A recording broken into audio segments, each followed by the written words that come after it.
नमस्कार, सी न्यूज भारत में आप सभी का स्वागत है। बरेली समाजवादी पार्टी के प्रदेश नेतृत्व के निर्देशानुसार सलीम इकबाल शेरवानी, पूर्व कैबिनेट मंत्री, भारत सरकार के द्वारा पीडीए जनसंवाद कार्यक्रमों की समीक्षा बैठक की गई। बैठक में सलीम इकबाल शेरवानी ने बरेली जिला और महानगर की पीडीए पंचायत की सराहना की। उन्होंने बताया कि बरेली जिले में 100% सेक्टर वाइज पीडीए पंचायत का आयोजन किया गया है। इस समीक्षा बैठक की अध्यक्षता जिला अध्यक्ष शिव चरण कश्यप ने की और संचालन जिला कोषाध्यक्ष अशोक यादव ने किया। बैठक में सलीम इकबाल शेरवानी ने कहा कि बरेली पीडीए पंचायत अव्वल रही है। देश में संविधान में दी गई ताकतों को खत्म किया जा रहा है और पीडीए का उद्देश्य संविधान की रक्षा करना है। समाजवादी उत्तर प्रदेश को सबसे बड़ी पार्टी बनाकर उभरी है। उन्होंने आगे कहा कि अखिलेश यादव के नेतृत्व में 2027 में सरकार बनाई जाएगी। शिवचरण कश्यप ने कहा कि प्रदेश और देश की सरकार दलितों, पिछड़ों और अल्पसंख्यकों के खिलाफ काम कर रही है और आतंकवादी घटनाएं बढ़ रही हैं। महानगर अध्यक्ष शमीम खान सुल्तानी ने समीक्षा बैठक में पधारे सभी कार्यकर्ताओं का अभिवादन किया और पीडीए पंचायत में उनकी सहभागिता के लिए बधाई दी। बैठक में मुख्य रूप से पूर्व मंत्री आबिद रजा, विधायक शाहजिल इस्लाम, राष्ट्रीय सचिव ठाकुर योगेंद्र सिंह तोमर, पूर्व विधायक महिला पाल सिंह यादव, पूर्व विधायक पंडित आर.के. शर्मा, प्रदेश सचिव शुभलेश यादव, शशि चंद्रा, ममता शर्मा और सैकड़ों कार्यकर्ता मौजूद रहे। के वहाँ कार्यक्रम है, सब कार्यकर्ता आज बरेली आने आप आए हैं, पीडीए की चर्चा है थोड़ा जोर से। आज आप बरेली आए हैं, पीडीए की चर्चा किन विषयों पर चर्चा हुई? किन विषयों पर चर्चा हुई है? ऐसा है, अभी हमारी जो मीटिंग है वो होगी। पहले मैंने सोचा आप लोग बहुत देर से इंतज़ार कर रहे हैं, पहले मैं आपसे बात कर लूँ। जहाँ तक पीडीए का सवाल है, ये पिछला चुनाव जो लोकसभा का हुआ था उसमें हमको बहुत बड़ी कामयाबी मिली। समाजवादी पार्टी एक तीसरी पार्टी के ताकत में उभरी और हमारा जो गठबंधन कांग्रेस के साथ था उसमें बहुत सारे हमारे और कांग्रेस के सांसद बने। अब हमारी तैयारी 2027 के चुनाव की है। उस चुनाव का एक ही लक्ष्य है कि हम कोशिश करके अखिलेश यादव जी को अपने प्रदेश का मुख्यमंत्री बनाएं और जो हमें कामयाबी मिली है लोकसभा के चुनाव में, उससे बड़ी कामयाबी हम उत्तर प्रदेश के चुनाव में हासिल करें।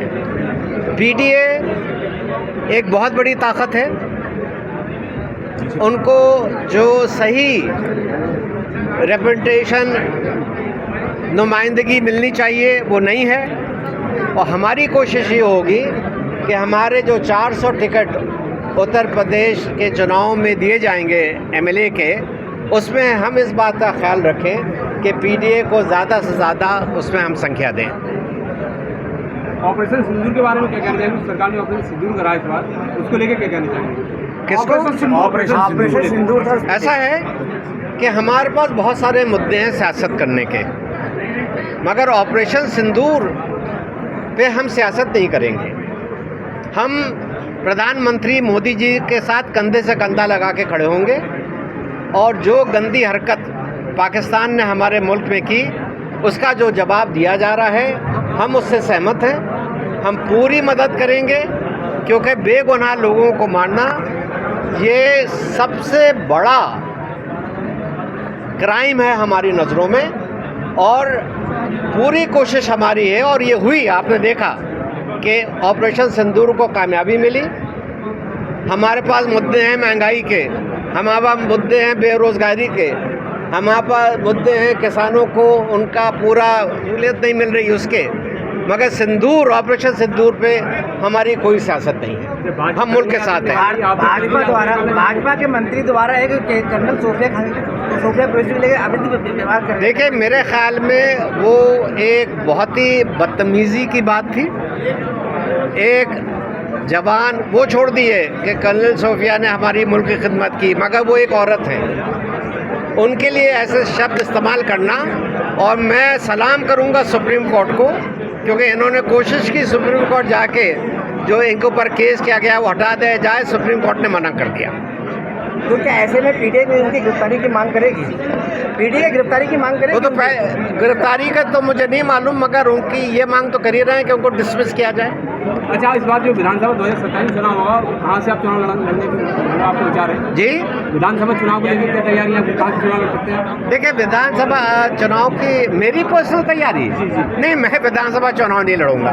मैं तो मदद करूंगा अपनी पार्टी की, जहां जहां मैं जा सकता हूं उसको ताकत देने की। क्या इस बार समाजवादी पार्टी कांग्रेस को कुछ सीटें देगी या अपनी अपनी हिसाब से सीटें? देखिए ये फैसला अखिलेश जी और राहुल जी करेंगे, मगर मैं ये समझता हूं कि जो हमें कामयाबी मिली है उस बुनियाद पे एक इज्जतदार फैसला होना चाहिए और उसके बाद हमको ये लड़ाई आगे बढ़ानी चाहिए। आप भी पहले कहीं कहीं कांग्रेस ही रह चुके हैं, तो कांग्रेस का यूपी में क्या वर्चस्व है? कांग्रेस की यूपी में क्या वर्चस्व रहेगा यूपी? देखिए सवाल ये नहीं है, सवाल ये है कि अगर कांग्रेस और समाजवादी मिलकर लड़ी तो उसके कुछ फ़ायदे हुए। समाजवादी पार्टी को कभी मुलायम सिंह जी के ज़माने में भी इतनी बड़ी ताकत नहीं मिली जो इस गठबंधन से मिली है। तो जब हमारे सामने एक नतीजा आया है और एक कामयाबी का नतीजा आया है तो हमें उसको मेंटेन करना चाहिए। आज पीडीए को लेकर के आपकी बैठक है, कुछ विशेष मुद्दा रहेगा इसमें? यही मुद्दा है कि आप किस तरह इस गठबंधन को आप मजबूत और कर सकते हैं। देखिए एक जो सीट होती है उसके 5-5, 6-6, 7-7 उम्मीदवार होते हैं और ये उम्मीदवार होने में कोई हर्ज नहीं है, मगर जब अखिलेश यादव जी फैसला करके एक आदमी को टिकट दे देते हैं तो सबकी जिम्मेदारी बनती है कि उसके साथ कंधे से कंधा मिला के उसकी लड़ाई करें। भाजपा कह रही है पीडीए हमने पहले शुरू करा था और उसके बाद भाजपा का तो वो क्या कह रही है और क्या कहती है उसमें ज़मीन आसमान का फ़र्क है। देखिए की जीत है जो आतंकवाद के ख़िलाफ़ आवाज़ उठाता है। मैं तो ये कहता हूँ कि ये जो पहलगाम में हुआ उसके बाद पहली दफ़ा मेरी जानकारी में कश्मीर में भी मुसलमान सड़कों पे उतर आया और उसने पाकिस्तान के ख़िलाफ़ नारे लगाए, उसने पाकिस्तान को बुरा भला कहा। मेरी नज़रों में पाकिस्तान एक फेल्ड मुल्क है, उनके पास ना तो कोई इकॉनमी है, उनके पास ना कोई सोच है। वो ज़िंदा रहते हैं, सऊदी अरेबिया का पैसा आता है, अमेरिका का पैसा आता है, चाइना का पैसा आता है, तो उनकी अपनी सोच नहीं है। और ये जो जवाब हमारी फ़ौज ने, हमारी नेवी ने, हमारे एयरफोर्स ने दिया, उनको एक बहुत सख्त पैगाम पहुंच गया है कि अब हम इस तरह की चीज़ों को बर्दाश्त नहीं करेंगे। जो हमारी अधिकारी है सोफिया, भाजपा नेता ने विवादित बयान दिया, क्या कहेंगी? वो बहुत गंदा बयान है और मेरे ख्याल में भारतीय जनता पार्टी में अगर ज़रा सी भी अच्छी सोच है तो उनको उनके खिलाफ एक्शन लेना चाहिए। पहलगाम में 26 लोगों की जान चली गई, वो परिवार लगातार शहीद का दर्जा मांग रहा है लेकिन अभी तक नहीं हुआ। वो परिवार में 26 लोगों की मौत हुई आतंकी हमले में, परिवार जो शहीद का दर्जा मांग रहा है कानपुर से। बिल्कुल मिलना चाहिए, मैं उनके साथ हूँ और हमारी पार्टी भी उसके लिए यही दर्जा मांग रही है। क्या आपको लगता है सीज फायर होना चाहिए था, इस तरीके से भारत को रुक जाना चाहिए था? देखिए सीज फायर तो कभी ना कभी होना ही था, क्योंकि जब जंग होती है वो एक लॉन्ग टर्म इलाज नहीं है। जंग होती है, आप एक पैगाम उस जंग के ज़रिए से दे देते हैं, बाद में तो बातचीत ही होनी पड़ती है। तो जो सीज़ फायर हुआ, कुछ लोगों का ख्याल है कि बहुत जल्दी हो गया, कुछ लोगों की सोच है कि अमेरिका के दबाव में हो गया, मगर मैं ये समझता हूँ कि जो हमको पैगाम देना था वो हमने दे दिया।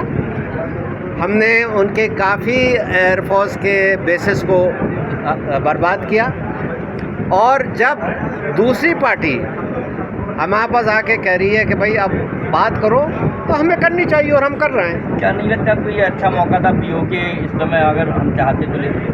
देखिए आप जंग को बढ़ा सकते हैं, मगर मेरी नज़रों में जंग से किसी को फ़ायदा होता नहीं है। जंग में दोनों मुल्क की पैसे लगते हैं, पैसे बर्बाद होते हैं, जाने जाती हैं, समझे? और आज जो भी हालात हैं, हर मुल्क की अपनी एक अहमियत है, वो अपना करेगा। हमारे मुल्क में जो हादसा हुआ, मेरी नज़रों में हमने उसका बहुत अच्छा जवाब दे दिया। जाति जागरूकता की बात हो गई है, करानी भी जा रही है बीजेपी, आप लोग लगातार पीडीए के सम्मेलन कर ही रहे हैं, क्या कहेंगे? ये आपकी जीत है क्या? हाँ बिल्कुल होना चाहिए। देखिए हम ये समझते हैं कि 4% या 5% लोगों के हाथ में हुकूमत नहीं होनी चाहिए। जो ज़्यादा पिछड़ा वर्ग है उसका सही मानों में नुमाइंदगी होनी चाहिए और उनको उनका मुकाम मिलना चाहिए। Thank you. शुक्रिया। बरेली से सी न्यूज संवाददाता बीएस चंदेल की रिपोर्ट। फिलहाल के लिए इस खास रिपोर्ट में बस इतना ही। देश दुनिया की तमाम बड़ी खबरों। समीक्षा बैठक से ये स्पष्ट हुआ कि समाजवादी पार्टी अपने उद्देश्यों को लेकर पूरी तरीके से प्रतिबद्ध है और आगामी चुनाव के लिए पूरी ताकत से मैदान में उतरेगी। फिलहाल के लिए इस खास रिपोर्ट में बस इतना ही। देश दुनिया की तमाम बड़ी खबरों को जानने के लिए जुड़े रहिए सी न्यूज भारत के साथ। हर खबर आपके साथ, आपके हाथ।